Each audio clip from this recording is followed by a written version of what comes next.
লেখিলা সেতু কেন মহোদধৌ বিরচিত কেনপি সলঙ্ঘিত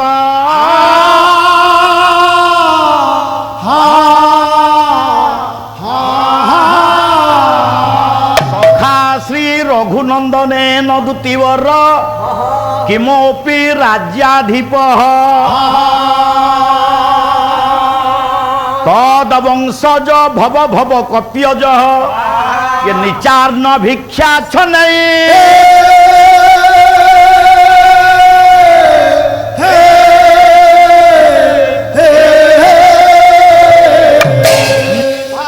নির্মিত নিজ পীড় কেরল এধিক মম কর্ম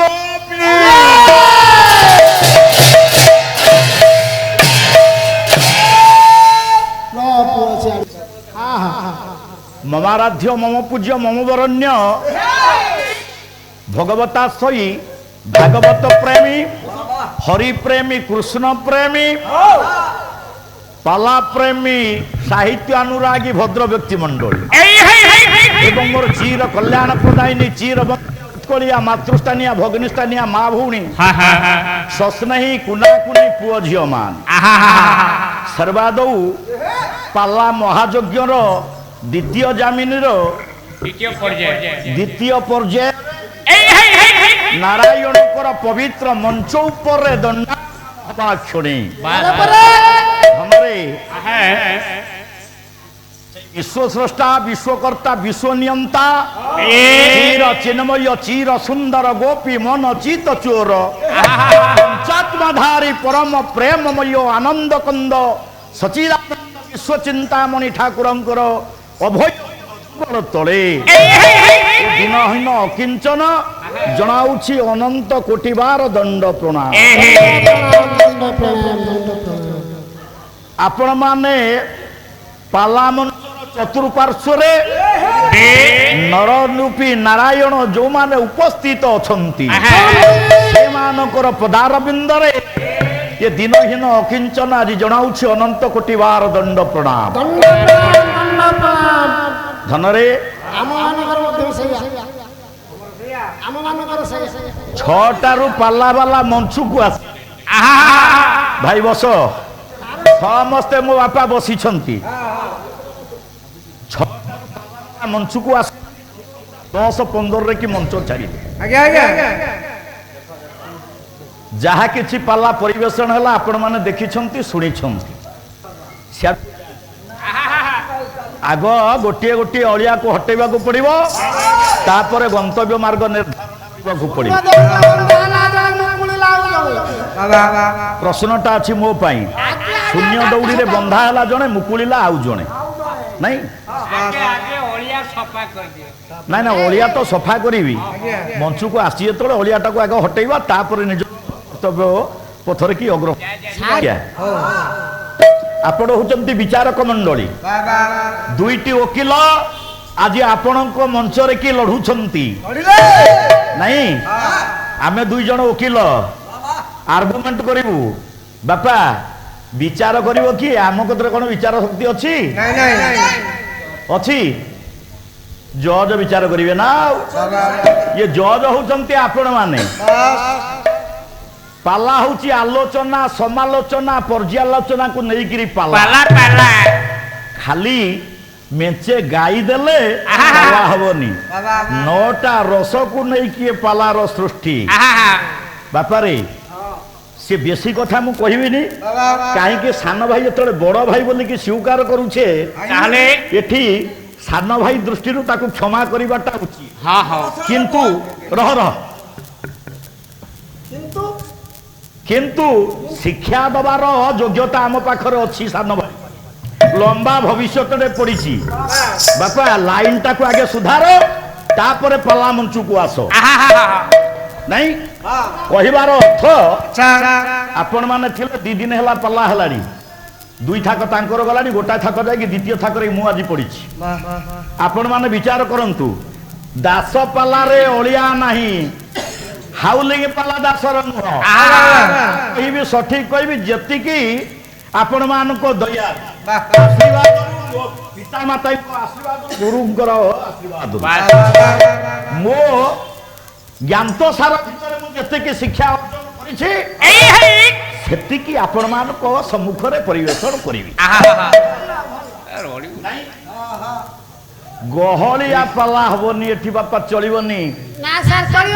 ବଡ ଭାଇ 3 ଥର ମଞ୍ଚରେ କହିଲେଣି ଭାଇ ତମେ ଯାଜପୁରକୁ ପାଲାକୁ ଆଇଛ, ମାରେ ବର୍ଷରେ 10ଟି ମଞ୍ଚ ତମ ସାଙ୍ଗରେ କି ପାଲା ହଉଛି ମୋର। ତମେ ଭଲ ଭାବରେ ଜାଣିଛ ମୁଁ ହଉଛି ଯାଜପୁରିଆ ଲୋକ ବାପା। ये जाजपुर जिला हूँ 5 बर की प्रसिद्ध।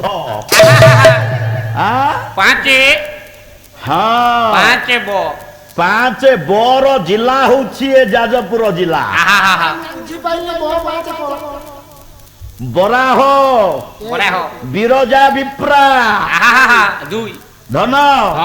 बेदा बैतरणी तथा धन रे बराह बिरजा विप्रा बेदा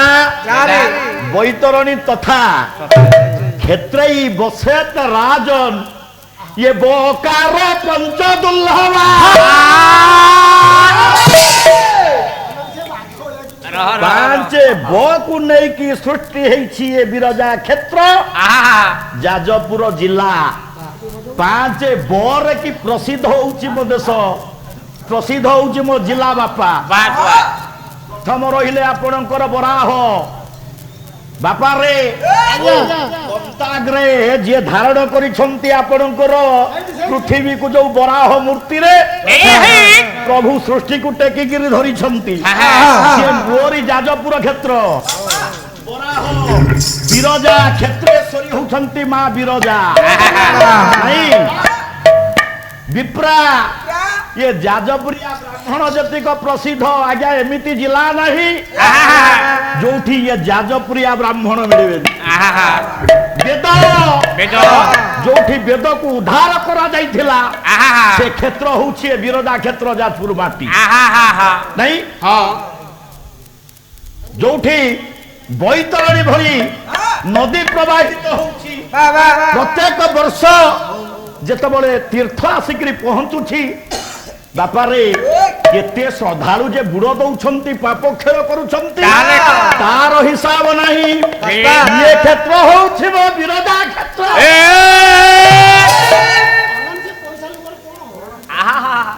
तमे खाली जाजपुर जाजपुर जाजपुर 50-12 करूछ नहीं। ये 5 बर की जो जिला प्रसिद्ध बापा ये सबुठी जीतिकी आसी नहीं। हाँ खाली कहीदेले चलिबो मु सियाड़ को जीविनी मु कथारे कहवा को भल पाएनी। हाँ धन कला कर्म मोहर निज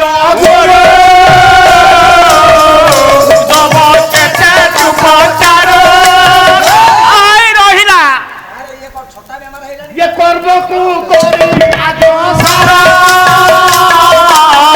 पंडित गणा कवितारा मते अना बापा तळु कुनु धन एते तरतरिया हेले चलिबो ना ना ना ना नाइ धीर पानी पत्थर काटे विचारी कार्य कले प्रमाद न पड़ई भले कथाटा रहिला कोठी पुओ मु आ सियाड़ को जीवी नहीं। तेणु कर्म आमको करने पड़ो कर्म करने को मंच को आसी आमको कर्म करने को पड़ो कर्म करी देखा पड़ो कथार कि कहले ये छाती की टेकिले हम होता है कौन भाई माँ मैंने एत बसी ये छाती की नचई देले मु कौन नृसिंह होता है कि रह काहारी सहित तुलनीय हवापाई चेष्टा करने दरकार नहीं। धन बड़े बड़े सी आसिक पहुँचब जदि निजर क्वालिटी थी से बड़े बड़े आसिक पहुँचब रह कथाटा रही कौटी आशीर्वादात्मक मंगलाचरण टी पाठ कर धन रे कथाटा मन देकर शुण समाजर कथाटा कह कौन कथाटा ना जड़े लोक थिला बापा केला संप्रदाय ଜାତିରେ କେଳା କଥାର ନାହିଁ ମା ଆମେ ସମସ୍ତେ କୁହନ୍ତି ଯୋଡ଼ା ଭାରି ଯା ଯାହାର ନୀତି କଜିଆ ତାହାର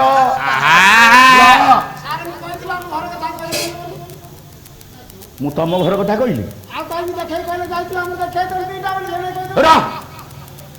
ମୁଁ କହିଲି ଜଣେ କେଳା ଲୋକ ଥିଲେ ଯାହାଙ୍କର ଦୁଇଟି ପତ୍ନୀ ଆରେ ସେ କେଳା କଥା ଆଲୋଚନା ହଉଛି ବୋଲି ମୁଁ କହିଲି ମୁଁ ତମକୁ କହିଛି ମାନେ ସିଏ ଝିଅକୁ ଟାଣୁଛନ୍ତି ତାଙ୍କର ସେଇଆ ହେଇଛି ମାଡୁଆ ପାଇଁ 1 ନମ୍ବର ମାଡୁଆଙ୍କ ବୁଚା ବୁହା ରହ ମାଲୋ ପ୍ରତ୍ୟେକ ଦିନ ଘରେ ପାଟିତୁଣ୍ଡ ଚାଲିଛି ନାଇଁ କେଳାଟି ଆଜ୍ଞା ଗାଁ ଗଣ୍ଡାରେ ବୁଲିକି ଯାହା କିଛି ରୋଜଗାର କରନ୍ତି ନିଜର ଚଳିବା ପାଇଁ ଅଣ୍ଟେ ନାହିଁ ଜଣେ ସ୍ତ୍ରୀର ଗୋଟାଏ ପୁଅ ଗୋଟାଏ ଝିଅ ଆଉ ଜଣେ ସ୍ତ୍ରୀର ଗୋଟାଏ ପୁଅ ଜଣେ ଆସିକିରି ପହଞ୍ଚିଯିବ କେଳା ପାଖରେ କେଳା ବୁଲିବାଲିକିରି ଆସିବ ପହଞ୍ଚିଯିବ କହିବ ହେ ଧନ କହିଲେ ଛୁଆଙ୍କର ଆଜି ଖାଇବାକୁ ଦାନା ନାହିଁ ଘରେ ଆଉ ଜଣେ ଆସିକିରି ପହଞ୍ଚିଯିବ କହିବ ମୋ ଛୁଆଙ୍କର ବହିପତ୍ର ନାହିଁ ପଇସା ଦିଅ ବହି କିଣା ହବ ରହ ଯିଏ ଆଜ୍ଞା ନିଜର ପେଟ ପାଇଁ ବାରଦ୍ୱାରରେ ହାତ କରି ଯାହା କିଛି ଅର୍ଜନ କରୁଛନ୍ତି ଏଥିରେ ସେ ପ୍ରତିପାଳିତ ହଉଛନ୍ତି ଏତେ ଗୁଡ଼ାଏ ପାଇଁ ପଇସା ଆସିବ ବାପା ସାଧାରଣତଃ ଆମର ଯଦି ଜଣେ ପିଲା ପାଠ ପଢୁଛି ବାହାରେ ରହିକି କେତେ ପଇସା ଲାଗୁଛି ଆପଣମାନେ ଚିନ୍ତା କରନ୍ତୁ ତେଣୁ ଏ କଥାକୁ ଶୁଣି ଶୁଣି କେଳା ବ୍ୟତିବ୍ୟସ୍ତ ହେଇ ପଡ଼ିଲେଣି କେତେ ଏ ସ୍ତ୍ରୀ ମାନଙ୍କର ଗଞ୍ଜଣା ସହିବେ ଇଏ ଆସିକିରି ଗୋଟେ କଥା କହୁଛି ଇଏ ବୁଲି ବୁଲିକିରି କୁଆଡ଼େ ଆସିକିରି ପହଞ୍ଚିବ ଖରାରେ ଇଏ ଆସିକିରି ଗୋଟେ କଥା କହିବ ସିଏ ଗୋଟେ କଥା କହିବ ଅତିଷ୍ଠ ହେଇ ପଡ଼ିଲାନି କେଳା କାହିଁକି ଏ କଥା କହୁଛି ଭାଇ ମୁଁ ପଛରେ ଟିକେ କହିବି ଏ କଥା କହିବାର ଅର୍ଥ କ'ଣ ତାତ୍ପର୍ଯ୍ୟଟା କ'ଣ ଧନରେ ମନରେ କି ବିଚାର କଲା କହିଲା କେତେ ଏମିତି ଏମାନଙ୍କର ଝଗଡ଼ା ଶୁଣିବି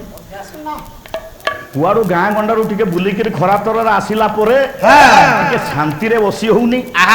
ଇଏ ଗୋଟେ କଥା କହୁଛି ତ ସିଏ ଗୋଟେ କଥା କହୁଛି କାହା କଥା ମୁଁ ଶୁଣିବି ଭାରି ଜଞ୍ଜାଳ ଇଏ ଜୀବନଟାକୁ ହରେଇ ଦେବି ବରଂ କୋଉଠି ଆତ୍ମହତ୍ୟା କରିଦେବି ଏମାନଙ୍କ ଜଞ୍ଜାଳରୁ ମୁଁ ଟିକେ ମୁକ୍ତି ପାଇବି ବିତୃଷ୍ଣା ଭାବ ଯେତେବେଳେ ବାପା ଲୋକ କ'ଣ କରିବ ଶେଷ ଉପାୟଟା ତ ସେଇ ଆଉ କ'ଣ ଗୋଟେ ବିଷ ଖାଇବ ନହେଲେ ରସି ଦେବ ଆତ୍ମାକୁ ଯେତେବେଳେ ବାଧିଲା ଭଳିଆ କଥା ଆସିବ ମା ଆମେ ଆତ୍ମହତ୍ୟା କରିବା ବ୍ୟତୀତ ଆଉ କିଛି ନାହିଁ କେଳା ଜଣକ ସ୍ଥିର କଲେ ଯେ ଆତ୍ମହତ୍ୟା କରିବି ଇଏ କଥାକୁ ଚିନ୍ତା କରି ମା କେଳା ଘରୁ ବାହାରିଲେ ଖରାବେଳେ ନାଇଁ ଘରୁ ଯେତେବେଳେ ବାହାରିକିରି ଗଲେ ହାତରେ ଗୋଟା ଦଉଡ଼ି ଗୋଟା ରସିଟେ ଧରିକିରି ଗଲେ କହିଲେ କୋଉଠି ଗଛରେ ଦେଇକି ରସି ଲଗେଇ ଦେଇକିରି ମରିବି କାହିଁକି ଆଉ ଏମାନଙ୍କ କଥା ଶୁଣିବି ରସି ଖଣ୍ଡକ ଧରିକିରି ବାପା ଧନରେ କିଛି ବାଟ ଯିବା ପରେ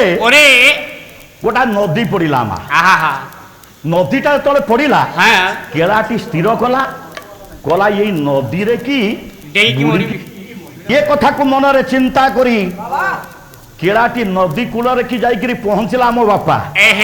କୂଳରେ ପହଞ୍ଚିକି ଦେଖିଲା ପ୍ରଖର ସ୍ରୋତ ଚାଲିଛି ନଦୀରେ କହିଲା ଏଇ ନଦୀରେ ବୁଡ଼ିକିରି ମରିବି ନଦୀ କୂଳରେ ଟିକେ ବସିକିରି ଚିନ୍ତା କଲା କହିଲା ଏଇ ନଦୀରେ କି ବୁଡ଼ିକିରି ମରିଯିବି କେତେ ଏମାନଙ୍କ କଥା ସହିବି କିଛି ସମୟ ଚିନ୍ତା କଲା ପରେ କହିଲା ନା ବୁଡ଼ିକିରି ମରିବି ମୁଁ ଯଦି ନଦୀରେ ବୁଡ଼ିକିରି ମରିବି ଇଏ ଯୋଉ ଜଳଚର ପ୍ରାଣୀ ମାନେ ଅଛନ୍ତି ମାଛ କଙ୍କଡ଼ା ଇଏ ଯିଏ ଅଛନ୍ତି ଖୁମ୍ପି ଖୁମ୍ପିକିରି ମୋର ଦେହକୁ ଖାଇଯିବେ ମୋ ଦେହଟାକୁ ବହୁତ କଷ୍ଟ ହବ ନା ମୁଁ ବୁଡ଼ିକିରି ମରିବିନି ଡରିଗଲା କେଳା କହିଲା ବୁଡ଼ିକିରି ମରିବିନି ଇଏ ଶରୀରକୁ ବହୁତ କଷ୍ଟ ହବ ଚାଲିଲା ନଦୀ କୂଳରୁ ବାପା କିଛି ବାଟ ଯିବା ପରେ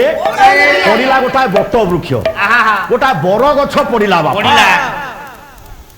କେଳାଟି ବିଚାର କଲା କଲା ଏଇଟା ହଉଛି ଉପଯୁକ୍ତ ସ୍ଥାନ ଏଇ ଗଛରେ ରସି ଲଗେଇକିରି ଆତ୍ମବିସର୍ଜନ କରିବି ବାପା ଏ ତ ଖରାରେ କି ଚାଲିଛି ସେ ବସି ପଡ଼ିଲା ଗଛ ମୂଳ ବସିକିରି ବିଚାର କଲା ନିଛାଟିଆ ଖରା ବେଳେ ଏଠି ତ କେହି ନାହାନ୍ତି ଏଠି ଆଉ ଦେଖିବ କିଏ ଏଇ ଗଛ ଡାଳରେ କି ରସି ଲଗେଇକିରି ମରିବ ଥକା ମାରୁଛି ବସିକିରି କେଳା କିଛି ସମୟ ଚାଲିଗଲା ନା ନୀରବରେ କି ବସିକିରି ଭାବୁଛି କିଛି ସମୟ ଯିବା ପରେ ବାପା କେଳା ଟିକେ ଉପରକୁ ଚାହିଁଲା ଗଛ ଉପରକୁ ଚାହିଁଲା ଯେମିତି ଗଛ ଉପରକୁ ଚାହିଁଲା ଏ ଧନରେ କହିଲା ଆଉ ମରିବିନି କହିଲା ଆଉ ମରିବିନି କାହିଁକି ନା ବଞ୍ଚିବାର ରାସ୍ତା ମତେ ଦେଖା ହେଲାନି କଣ ବଞ୍ଚିବାର ରାସ୍ତା ଦେଖା ହେଲା ତାହେଲେ ତ ସ୍ଥିର କରିକି ଯାଇଛି ଗଛ ଉପରକୁ ଚାହିଁଲା ପରେ କହିଲା ଆଉ ମରିବିନି ବଞ୍ଚିବା ରାସ୍ତା ଦେଖାଗଲା କଣ ଦେଖିଲା ନା କେଳା ଜଣକ ଦେଖିଲା ଇଏ ଗଛ ଡାଳ ଉପରେ ଗୋଟାଏ ମାଙ୍କଡ ବସିଛି ମାଙ୍କଡଟାଏ ବାପା ବସିଛି ଡାଳ ଉପରେ କହିଲା ବଞ୍ଚିବାର ରାସ୍ତା ମତେ ଦେଖା ହେଲା କଣ ବଞ୍ଚିବ କେମିତି ବଞ୍ଚିବ ନା ଇଏ ମାଙ୍କଡକୁ ଧରିବି ଆକୁ ନେଇକି ଗାଁ ଗଣ୍ଡାରେ ନଚେଇବି ବେଶ ଦି ପଇସା ରୋଜଗାର ହବ ପରିବାର ଚଳେଇବାକୁ ମତେ କଷ୍ଟ ହବନି ଏ ପୁଅ ଇଏ କଥାକୁ ଚିନ୍ତା କରି ହାତରେ ତ ଗୋଟାଏ ଦୌଡ଼ି ନେଇକିରି ଯାଇଥିଲା ମା ଦୌଡ଼ିଟାକୁ କେଳା କୌଣସି ପ୍ରକାର ଫାସ ବନେଇଲା ଫାସ ବନେଇକିରି ମାଙ୍କଡଟାକୁ ଧରିଲା ପୁଅରେ ମାଙ୍କଡଟାକୁ କେଳା ଧରି ପକେଇଲା ଫାସ କେଳା ଲୋକ ତ ସବୁ ପଶୁ ପକ୍ଷୀ କି ଧରିବାର କାଇଦାଟା ତାକୁ ଜଣା ଘାସ ବନେଇ ମାଙ୍କଡଟାକୁ ଧରିଲା ଧରି ସାରିଲା ପରେ ବିଚାର କଲା କହିଲା ଏ ମାଙ୍କଡଟାକୁ ତ ଏମିତି ନେଇକି ନଚେଇ ହବନି ଲଙ୍ଗଳା ମାଙ୍କଡଟା କଣ ନାଚିବ ଆ ପାଇଁ ଖଣ୍ଡେ ପୋଷାକ କିଣିବାକୁ ପଡିବ ଡ୍ରେସ କିଣିବାକୁ ପଡିବ ଡ୍ରେସ କିଣିବି କୋଉଠୁ ଏ ପୁଅ 2.5 କିଲୋମିଟର ଦୂରରେ କି ଅଛି ଖଣ୍ଡରା ବଜାର ଖଣ୍ଡରା ବଜାରରେ କି ପହଞ୍ଚି ଯାଇକି ଡ୍ରେସ ଖଣ୍ଡେ କିଣିଲା କିଣିକିରି ମାଙ୍କଡକୁ ପିନ୍ଧେଇଲା ଗୋଟାଏ ବାଡି ଧରିଲା ମାଙ୍କଡକୁ ବାନ୍ଧିକିରି ବାହାରିଲା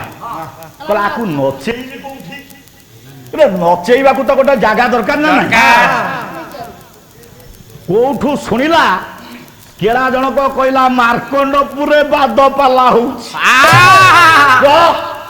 ମାର୍କଣ୍ଡପୁରରେ କି ବାଦପାଲା ହଉଛି ଜଣେ ଯାଜପୁରିଆ ଗାୟକ ଅଛନ୍ତି ଜଣେ ମୟୂରଭଞ୍ଜିଆ ଗାୟକ ଅଛନ୍ତି ପ୍ରବଳ ଲୋକ ଭିଡ ହଉଛି ସେଇଠି ବହୁତ ପଇସା ହବ ଲୋକ ତ ପାଲା ଦେଖୁଥିବେ ହେଇଠି ନେଇକିରି ମାଙ୍କଡଟାକୁ ନଚେଇବି ଲୋକ ପାଲା ଦେଖିବେ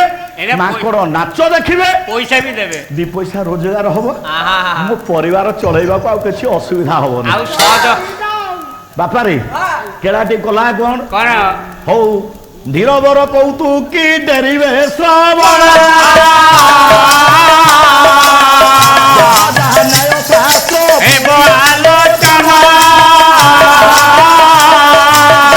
ମାଙ୍କଡକୁ ଧରି କେଳା କରିଲା ଗମନ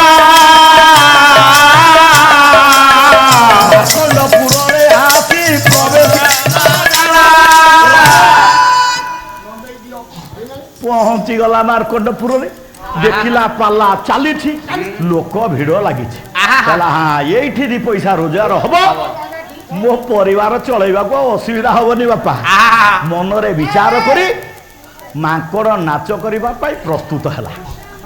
ଧନରେ ହାତରେ ଗୋଟାଏ ବାଡି ଧରିଛି ମାଙ୍କଡକୁ ରସିରେ ବାନ୍ଧିଛି ଡ୍ରେସଟା ପିନ୍ଧେଇଛି ମାଙ୍କଡ ନାଚ କରିବ କହିଲା ଲୋକ ପାଲା ଦେଖିବେ ମାଙ୍କଡ ନାଚ ଦେଖିବେ ପଇସା ମିଳିବ ଏଇ ଆଶାରେ କି କେଳାଟି କଲା କଣ ମାଙ୍କଡକୁ ନାଚିବାକୁ ନିର୍ଦ୍ଦେଶ ଦେଲା ଯେତେ କହିଲା ମାଙ୍କଡକୁ ନାଚୁଛି ମାଙ୍କଡ ଆଉ ନାଚିଲାନି ଆଜ୍ଞା ପାତି ମାଙ୍କଡ ସିନା ନାଚିବ ଇଏ ଭୁଣ୍ଡା ମାଙ୍କଡ ନାଚିବ ତ ଭୁଣ୍ଡା ମାଙ୍କଡ ନାଚିଲେ ମା ଶୋଭା ପାଇବ ନାହିଁ ଇଏ ଭୁଣ୍ଡା ମାଙ୍କଡ କଳା ମୁହାଁ ମାଙ୍କଡ ଇଏ ମାଙ୍କଡଟା ଆଉ ନାଚିଲାନି ବାଡିଟା ହାତରେ ଧରିଥିଲା 2-4 ପାହାର ଚଢେଇଲା ମାଙ୍କଡକୁ ମାଙ୍କଡଟା କଲା କଣ ଡେଇଁ ପଡିକିରି କେଳା ହାତରୁ ବାଡିଟାକୁ ଛଡେଇକି ଫୋପାଡି ଦେଲା ଏଇଠି କେଳା ଚିନ୍ତା କଲା ଧିକ ମୋ କର୍ମ କଲା ମୋ କର୍ମକୁ ଧିକ ମୋ ଜନ୍ମକୁ ଧିକ ମୁଁ ଏତେ ଆଶା କରି ମାଙ୍କଡଟାକୁ ଧରିଥିଲି ନଚେଇଲେ 2 ପଇସା ପାଇବି ମୋ ପରିବାର ପ୍ରତିପୋଷଣ କରିବି ଇଏ ମାଙ୍କଡକୁ କହିଲେ ନାଚୁନି କଲା କଣ ମାଙ୍କଡ ତ ଆଉ ନାଚିଲାନି ତାକୁ ନେଇକିରି ମା ଗୋଟେ ଖୁଣ୍ଟରେ ମାଙ୍କଡଟାକୁ ବାନ୍ଧି ପକେଇଲା খুঁটরে কি বান্ধি দেলা মাଙ୍କড়টাକୁ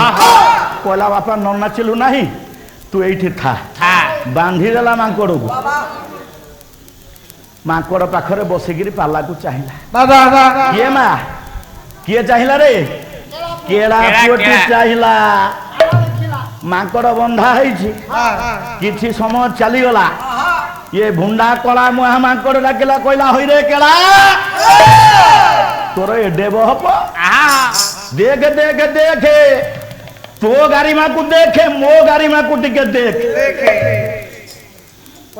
ତୋ ଗାରିମା କଣ ମୋ ଗାରିମା କଣ ଟିକେ ଆଗେ ଶୁଣ ତାପରେ ଯାଇକିରି ମତେ ନିର୍ଦ୍ଦେଶ ଦବୁ ନଚେଇବୁ ନା ସେମିତି ନଚେଇ ଦବୁ ଏ ପୁଅ ରହ ରହ ମୋ ଗାରିମା କଣ କହିଲା ସେତୁ କେନ ମହୋଦଧ ଉଚିତ କେନପି ସଂଲଙ୍ଘିତ ପ୍ରଭୁ ମର୍ଯ୍ୟାଦା ପୁରୁଷୋତ୍ତମ ରାମ ସୀତାଙ୍କୁ ଉଦ୍ଧାର କରିବାକୁ ଯାଇ ସମୁଦ୍ରରେ ସେତୁ ନିର୍ମାଣ କଲେ ନାଇଁ ବାପା ରାମାୟଣର କଥା ମାଲ ଯେତେବେଳେ ସେତୁ ନିର୍ମାଣ କଲେ ବନ୍ଧ ତିଆରି କଲେ ଇଏ ବନ୍ଧ ଲାଗିଥିଲେ କୋଉମାନେ ବନ୍ଧ କୋଉମାନେ ତିଆରି କଲେ ଯୋଉମାନେ ତିଆରି କଲେ ସେ ଆମରି ଜାତି ଭାଇ ନା ଭାଲୁ ମାଙ୍କଡ ଆମରି ହନୁ ଭାଇ ଆଉ ମାଙ୍କଡ ମାନେ ଭାଲୁ ମାଙ୍କଡକୁ ନେଇକି ତ ରାମ ସେତୁ ନିର୍ମାଣ କଲେ ନାଇଁ ସଖା କେନ ରଘୁନନ୍ଦନ ଦୁତିବର କିମପି ରାଜାଧିପ ରାମଙ୍କର ସଖା ଭାବରେ କାହାକୁ ଗ୍ରହଣ କରିଥିଲେ ରାମ ରାମଙ୍କର ସଖା କିଏ ସୁଗ୍ରୀବ ସୁଗ୍ରୀବ ସୁଗ୍ରୀବ ସହିତ ମିତ୍ର ବସି ନଥିଲେ ସିଏ ଆମରି ହନୁ ଦଳ ନା ଆଉ ହନୁ ଦଳ ନୁହେଁ ଦୂତପଣରେ ଲଙ୍କାକୁ ଯାଇଥିଲା କିଏ ରାମାୟଣ ପଢିଛୁଟି ବାହାପିଆ କଥା ଚଳିବନି ବାପା ଦୂତପଣରେ କାହାକୁ ପଠେଇଥିଲେ ଅଙ୍ଗଦ ଅଙ୍ଗଦ ଅଙ୍ଗଦକୁ ଦୂତ କରିକି ପଠେଇଥିଲେ ଲଙ୍କା କଟକ ଇଏ ସମୁଦ୍ରକୁ ଲମ୍ଫ ପ୍ରଦାନ କରି ସୀତାଙ୍କୁ ଲଙ୍କା ଭୁବନରେ ଠାବ କଲା କିଏ ହନୁମାନ ହନୁମାନ ସଦା ବୀର ନା ଆଉ ବୀର ନୁହେଁ ଏ ଧନ ଇଏ ଯାବତ ଇତିହାସ ପ୍ରମାଣ ଦେଇଛି ଯଦି ମହାଭାରତ ରାମାୟଣକୁ ବାପା ଆମେ ଖେଳେଇବା ଦ୍ୟାବଧି 7 ଜଣ ଜୀବିତ ଅଛନ୍ତି କିଏ ଗୋଟାଏ ଶ୍ଲୋକ ଶୁଣ 7 ଜଣ କିଏ ଜୀବିତ ଅଛନ୍ତି ଲେଖିଲା ଅଶ୍ୱତ୍ଥାମା ବଳି ବ୍ୟାସ କୃପ ପରଶୁରାମ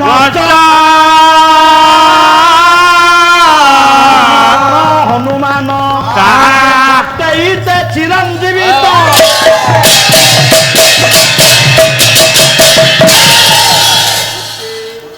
ଧନ ଇଏ 7 ଜଣ ଅଦ୍ୟାବଧି ଜୀବିତ ଅଛନ୍ତି କିଏ 7 ଜଣ କିଏ ଜୀବିତ ଅଛନ୍ତି ଜାଣିଛୁ ପୁଅ କାହିଁକି ଏ କଥାଟା କହିଲି ନା ସେମାନଙ୍କ ଭିତରେ ଆମର ଜଣେ ଅଛନ୍ତି ଯିଏ ହଉଛନ୍ତି ହନୁମାନ ରାମାୟଣକୁ ଦେଖିଲେ ରାମାୟଣର ହଉଛନ୍ତି 2 ଜଣ 5 ଜଣ ହଉଛନ୍ତି ମହାଭାରତରେ ଅଶ୍ୱତ୍ଥାମା ବଳି ବ୍ୟାସ ନାଇଁ କୃପାଚାର୍ଯ୍ୟ ଆଉ କିଏ ପରଶୁରାମ ରାମାୟଣରେ ଇଏ ହଉଛନ୍ତି 5 ଜଣ ମହାଭାରତର ଇଏ 5 ଜଣ ରାମାୟଣର ହଉଛନ୍ତି 2 ଜଣ ସେ ହଉଛନ୍ତି ହନୁମାନ ଆଉ ବିଭୀଷଣ ହନୁ ହଉଛି ସଦା ବୀର ନାଇଁ ଧନରେ ଶାସ୍ତ୍ର କୁହେ ଯଦି ଆମ ସାହିତ୍ୟକୁ ଦେଖିବା ଇଏ ସାହିତ୍ୟ ଭିତରେ କେତେ ଜଣ ମରିକିରି ଅମର ଅଛନ୍ତି କେତେ ଜଣ ନା 4 ଜଣ 4 ଜଣ ମରିକିରି ଜୀବିତ ଅଛନ୍ତି ଅଦ୍ୟାବଧି ଇଏ 4 ଜଣ କିଏ ଧନ କବି କହିବେ ନା ମୁଁ କହିବି କହିଲେ କବି କଳାକାର ଭକତ ଦେଶ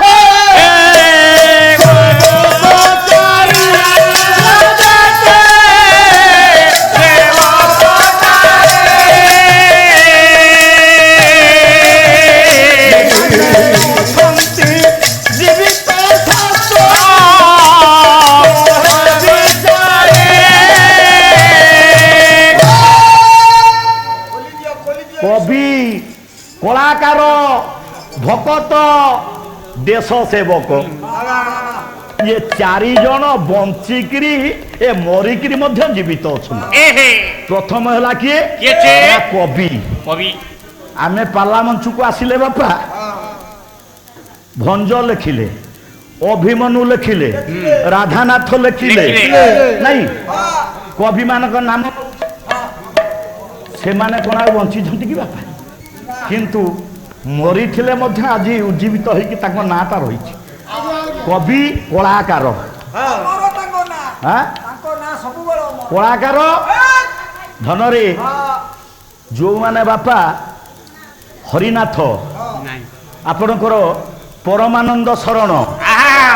ନାଇଁ କ୍ଷେତ୍ରବାସୀ ମିଶ୍ର ମିଶ୍ର, ପ୍ରହ୍ଲାଦ ସାହୁ ଇଏ ଯୋଉ ପୁରୁଣା କାଳିଆ ଗାୟକ ମାନେ ଥିଲେ ତାଙ୍କ ପାଲା ଯିଏ ଦେଖିଛି ବାପା କହିପାରିବେ ଏମାନେ ମରିଛନ୍ତି? ମରିଥିଲେ ମଧ୍ୟ ସମସ୍ତଙ୍କ ମୁଖରେ ଆଜି ବଞ୍ଚିକି ରହିଛନ୍ତି। କବି କଳାକାର ଭକତ ଭକତ ଭକତ ସାଲବେଗ ନାଇଁ ଆଉ କି ଦାସିଆ ବାହୁରି ସାଲବେଗ ଦାସିଆ ବାହୁରି ନାଇଁ ଏମାନେ ହଉଛନ୍ତି ଭକତ ନାଇଁ ଏମାନେ ମରିଛନ୍ତି। ଆଜ୍ଞା ମୁଁ ସେ କଥା କହୁନି, ମାନେ ମୁଁ କହିବାର ଉଦ୍ଦେଶ୍ୟ ହଉଛି ଏଇଆ ଯୋଉମାନେ ତାଙ୍କ ପାଲା ଦେଖି ତାଙ୍କ ମରିଗଲା ପରେ ଆମେ କହିପାରିବା ଏମାନେ ମରିଛନ୍ତି ବୋଲି। ଆମ ପାଖରେ ବଞ୍ଚିକି ରହିଛନ୍ତି, ତାଙ୍କୁ ବଞ୍ଚେଇକି ରଖିଛି କବିମାନଙ୍କୁ, କବିତାକୁ ବଞ୍ଚେଇକି ରଖିଛି ଏ କଳାକାର ନାଇଁ। ପାଲା ସଂସ୍କୃତି ଅଛି ମାନେ ସେ ବଞ୍ଚିଛନ୍ତି। ଧନ ଦେଶ ସେବକ ମହାତ୍ମା ଗାନ୍ଧୀ କେବେଠୁ ଗଲେ ବାପାରେ, ସୁଭାଷ ବୋଷ, ଜବାହରଲାଲ ନେହେରୁ, ବଲ୍ଲଭ ଭାଇ ସର୍ଦ୍ଦାର ବଲ୍ଲଭ ଭାଇ ପଟେଲ ଇତ୍ୟାଦି ଇତ୍ୟାଦି ଏମାନେ କେବେଠାରୁ ଯାଇ ସାରିଲେଣି। କିନ୍ତୁ ଭାରତର ଇତିହାସ ପୃଷ୍ଠାରେ ସ୍ୱର୍ଣ୍ଣାକ୍ଷରେ ଲିପିବଦ୍ଧ ହେଇକି ରହିଛି ସେମାନଙ୍କ ନାଁ। ଯୁଗ ଯେ ପର୍ଯ୍ୟନ୍ତ ପିଢ଼ି ଯେତେ ଆସିବେ ସମସ୍ତେ ତାଙ୍କ ନାମ କହିବେ ନାଇଁ। ଏମାନେ ମରିକିରି ମଧ୍ୟ ଅମର। କହିବାର ଉଦ୍ଦେଶ୍ୟ ବାପା ମାଙ୍କଡ଼ଟା କହିଲା ହଇରେ କେଳା ଟିକେ ତୋ ଗାରିମାକୁ ଦେଖେ ଟିକେ ମୋ ଗାରିମାକୁ ଦେଖେ। ଆଜ୍ଞା ଆଜ୍ଞା କଣଟା କହିଲେ? ନାଇଁ ମୁଁ ସମ୍ବିଧାନ କଥା କହିନି ବାପା, ସମ୍ବିଧାନ କଥାକୁ ଗଲିନି। ନାଇଁ ନାଇଁ ନାଇଁ ସମ୍ବିଧାନ କଥାକୁ ଯିବି, ସମ୍ବିଧାନ ପର୍ଯ୍ୟନ୍ତ ଯାଇନି। ନା ନାଇଁ ଏ ଯୋଉ ଦେଶ ସେବକ କଥା ଟିକେ କହୁଥିଲି, ଏ ଯୋଉମାନେ ଏ ସବୁ ଆମ ପାଖରୁ ଚାଲିଗଲେଣି ଯୋଉ ହଜି ଯାଇଛନ୍ତି ତାଙ୍କ ନାଁଟା ଏପର୍ଯ୍ୟନ୍ତ ସ୍ୱର୍ଣ୍ଣାକ୍ଷର ଲିପିବଦ୍ଧ ହେଇକି ରହିଛି ନାଇଁ। ଧନରେ ମାଙ୍କଡ଼ଟା କହିଲା ଟିକେ ବାପା ତୋ ଗାରିମାଙ୍କୁ ଦେଖ ଟିକେ ମୋ ଗାରିମାଙ୍କୁ ଦେଖ।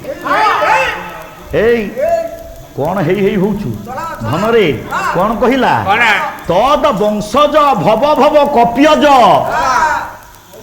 ନିଚାର୍ଣ୍ଣ ଭିକ୍ଷା ଛନ୍ନେ ତୋ 14 ପୁରୁଷରେ କେହି ରାମଙ୍କ ସହିତ ମିତ୍ର ହେଇଛନ୍ତି? ହେଇଛନ୍ତି କି? ତୁ ସାମାନ୍ୟ ଗୋଟା କେଳା କିରେ 12 ଦ୍ୱାର ବୁଲିକିରି ଭିକ୍ଷାବୃତ୍ତି କଲେ ଜୀବିକା ନିର୍ବାହ କରୁଛୁ, ମୋ ସାଙ୍ଗରେ ସମାନ ହଉ। ପଳା ପଳା ଶୀଘ୍ର ଶୀଘ୍ର ପଳା ପଳା ପଳା ପଳା ପଳା ରେ ମାଗି ଖିଆ କେଳା ପଳା ପଳା ପଳା ରେ ମାଗି ଖିଆ କେଳା ପଳା ପଳା ପଳା ରେ। ଆଉ ଦେଖାନା ଦେଖାନା ये देखना देखना तोर मुँह मागी ଖିଆ ପଳା ରେ मागी ଖିଆ केळा पड़ा पड़ा पड़ा रे। ये नहीं तोरे सुर है कर गर नहीं तोरे सुर है नहीं तोरे सुर है नहीं तोरे गर है आउ देखना ए धन ये देखना मोटे सही पड़ा पड़ा पड़ा रे मागी ଖିଆ केळा पड़ा पड़ा पड़ा रे।